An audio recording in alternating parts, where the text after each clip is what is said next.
Hi, this is Kathy Weymouth from Tune the Temple, and I want to inspire you today to hold your ground. Now, this idea came from a Facebook post that I saw that I would like to read at least part of it to you so you get the backstory. This was posted by ComeOnMama.com, C''MON Mama, MAMA.com. And it's just a great story. After I read the first paragraph, my red flag started going off. So anyway, let me just read a little bit. As my daughter watched her big brother hold an alligator, she declined the opportunity. The alligator's keeper pushed her to try holding it. She declined again. Then he remarked that usually the girls are even braver than the boys, to which my son gave him the side eye, and that she must not be feeling brave that day. He couldn't have been more wrong. So did you pick up what was happening? She declined, and the alligator's keeper pushed her. He remarked that usually girls are even braver. Oh, anyway, so this is an awesome way to handle this. The mom took the daughter aside and she said, "I couldn't have been more proud of you." She looked her right in the eyes and told her how brave she actually was being in that exact moment. I point out the bravery it takes to stand up for what you do and don't want to do, especially when you feel pressured. What does it mean to hold your ground? It means to be secure in what you believe, what you are comfortable with or not comfortable with. It's knowing your own heart and your own security in that. It's knowing what you're okay with and what you're not okay with. And then it's holding that position in the midst of resistance, in the midst of pressure.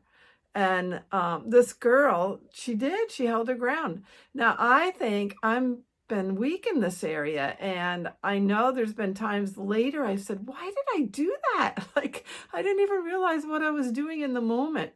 And I want to be better at holding my ground. So I want to encourage you. Let me read the rest of it.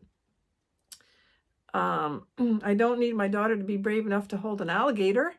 I need her to be brave enough to stand her ground, brave enough to trust the boundaries of what she does and doesn't feel comfortable with, brave enough to not bend because the world says that she should.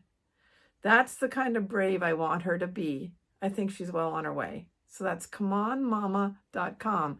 That's an awesome story. So I wanted to just give you a couple pointers and maybe some suggestions. Are you struggling with holding your ground? I just came up with 5 steps to take.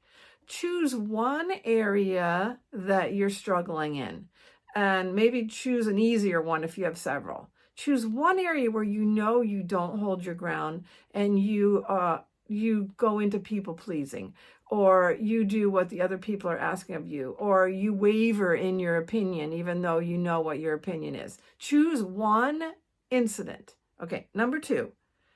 Why do you not hold your ground? Just give yourself a little bit of reflection. Is this based on the way that I was raised? Is it the person is intimidating to me?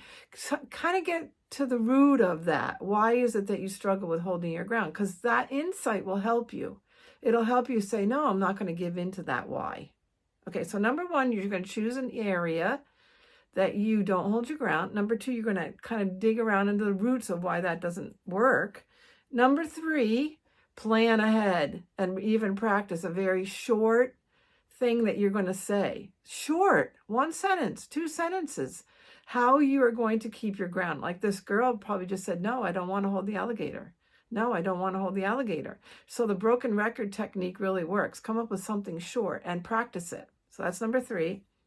Number 4, share with someone, be accountable to somebody. Say that this is what you're going to do the next time this situation arises with this person. And tell them that you're going to give them feedback on how it went.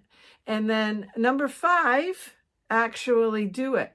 And maybe just really give yourself some grace if you forget in the moment and say, okay, I totally forgot. Well, next time I'm going to really try to remember, and maybe even just ask for some divine inspiration to remember that this is happening, that you are wavering with this person in this situation. Okay, so 5 points. Choose one area, discover the roots of why you don't hold your ground, plan ahead and practice what you're going to say and make it short. Share with someone so you have some accountability, and then actually do it. And then tell your accountability person that you pulled it off. Okay, it is so much better to be brave and to be secure when you know something is working for you or not working for you. It's being authentic to your heart, and it does take courage. So I just really hope that you find some courage to do it. And I'd love to hear your story. So give me some feedback too. Okay, Kathy Weymouth, tunethetemple.com. Hold your ground.